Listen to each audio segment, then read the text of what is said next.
What's going on, guys? Noah here, coming at you guys with a new video today. Today is going to be kind of a different video. It's nothing really special. It's just something I thought I'd make a video on because some people might be interested. So to start out, I'd like to say that I rotated the discs that I had in my bag that were not Discraft. So I'm going to go through those really quickly. So the discs that I ended up rotating out were my PA3s, my EMAC Truth, and my harp that I had in my bag. For the PA3s, I ended up rotating out to a Luna. Now this is not a first run or a Big Z Luna. These are like the mass production Lunas that came out very frequently. And I believe they're a Jawbreaker blend, so they have a little bit more grip to them.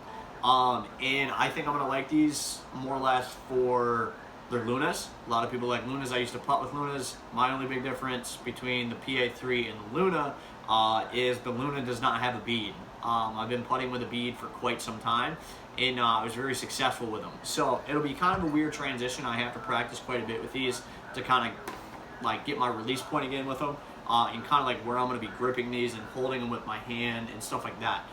So that was my replacement for my PA3s. I actually added a new disc to my bag as well. I used to have a throwing putter that was overstable for me. I ended up actually going and grabbing a Paige Pierce putter. I don't know exactly what this is considered or what it is because it doesn't have any tooling on it. So I don't know what it is. I know it's a new mold. I don't know what they're calling it, but I ended up picking up a Paige Pierce putter for nice Anheuser flip shots because that's what my other one would do for me. So the next two discs were the EMAC Truth and the Harp. To start out with the EMAC Truth, I ended up flipping this over to a Jawbreaker Buzz. This feels very, very similar for feel in my hand to an EMAC Truth. The only big difference between this one and the EMAC Truth is this is more of a grippy feel than the EMAC, where I had to kind of break that in, where this feels very grippy right off the bat. I don't have to put any like tooling or anything like that to it to give it like that grip that I like. And then last but not least was the Harp. I ended up rotating that with a Jawbreaker Buzz, or Jawbreaker Zone, sorry. A lot of people told me a Zone would be great. I had a Zone, and then someone said a Jawbreaker Zone. So I ended up bringing out my Jawbreaker Zone that I already had owned and played with it over this last weekend and played fairly well with it. This gave me almost the same result. It is something I still have to kind of like fine tune and get used to and like really kind of like play more with it for me to have that same feel and finish as the Harp. So those, I ended up rotating all my discs that were not Discraft in my bag. I'm officially fully Discraft now for the 2020 season, if that concerns anybody, but I will let you know how these things go in the future shortly and stuff like that. So getting into the next thing, there's three main topics I wanted to go through: my discs that I rotated out, a sponsorship possibly, or that I'm actually a part of, and then some of my smaller time goals for the 2020 season, so you guys can like see where my progression or where I want to be at the end of the 2020 season is. So getting into the sponsorship. First, I would love to thank Aloft Disc Golf and Greg. I've been offered an opportunity to join the team as a ambassador / sponsorship. For the people who know, awesome, thank you. I really appreciate all the support and all the effort that you guys have shown towards my videos or towards my one video, and thank you again. That's actually done a lot better than what I thought. But I am officially with the team Aloft with a lot of the other guys. I believe I am one of the first AM players in the group, and I can't thank you enough, man. Thank you so much. I will link his website down in the description for you guys to follow, and I will throw his Instagram handle up on the screen for you guys, so you can go follow him, and his Facebook page in the description as well. But he has some pretty cool stuff. He's got shirts, hats, beanies, wide dry chalk bags, and towels and cooling towels right now on the website. So go check those out. They're actually really good. I used them over these last couple weekends for ice bowls, and this hands down the best chalk bag I've had. So getting into the last thing I would love to talk about, and it's something that I think is going to help me throughout the 2020 season, is going to be my goals and what I want to achieve out of the 2020 season. So the first thing is my consistency. I would love to be more consistent on the field all around. There's some rounds where I have great drives, great up shots, and then my putting is where it downfalls. And then the next round I'll be great for my driving, and my putting and my up shots is where I kind of mess up and don't take my time. So that's kind of like my big thing, and I think the main thing that's holding me back from getting that consistency out on the course is I'm just playing too quick. So I want to slow down. I want to start taking a little bit more time, thinking about shots, thinking about my placement. Where, like, do I need to be running this, or should I lay this up about 100 feet away and then do a nice easy up shot for an easy par and go on, where a lot of people may not make that decision. So I want to take my time. I want to slow down a little bit and fine-tune my game a little bit more on the course.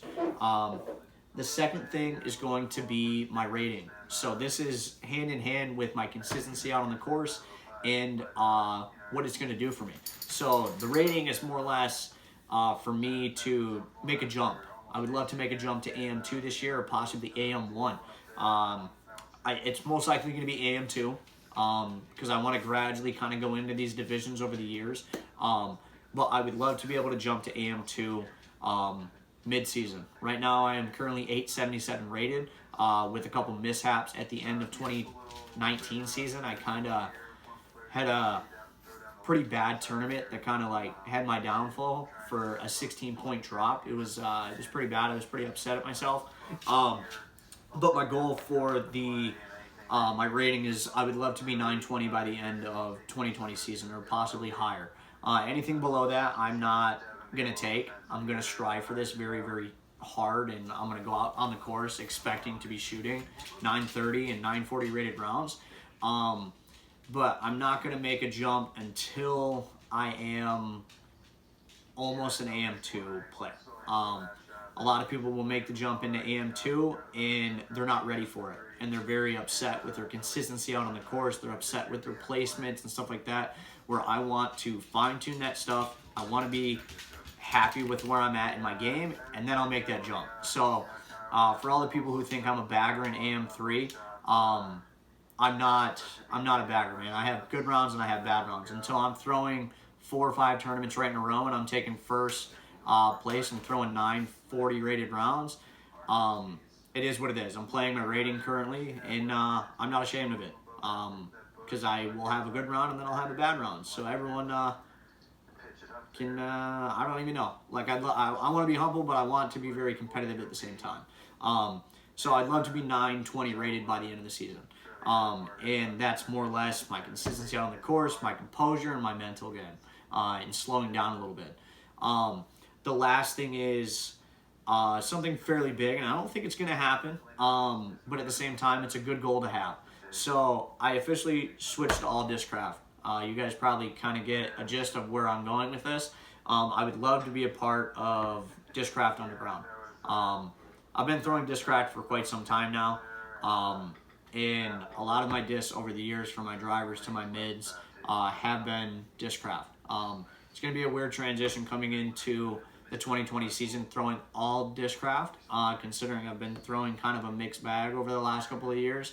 And this will be like my second year being like fully on board with Discraft. So I would, throwing all Discraft, not like being a part of the team or anything like that.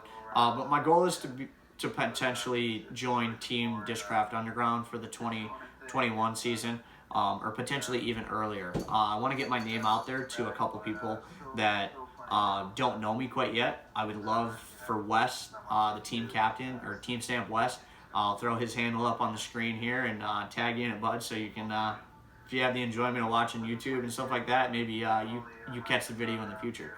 But I'd love to be a part of Team Discraft, or the Underground team, and show the world what I can do.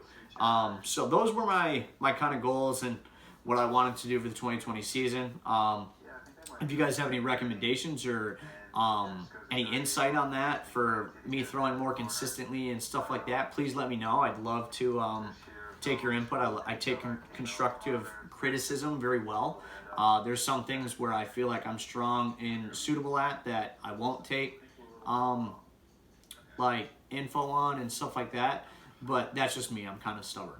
So if this is something you guys enjoyed, or you guys want to see new videos in the future of me talking about my goals through the season, just let me know. Just a like honestly kind of lets me know that you guys are enjoying the videos. And the first video actually did fairly well. Thank you guys so much for coming out and watching that video. It actually has, I think, almost 100 views, which is kind of like mind-blowing to me, because I typically wouldn't get that on my old YouTube channels that I started stuff like this for. So thank you again.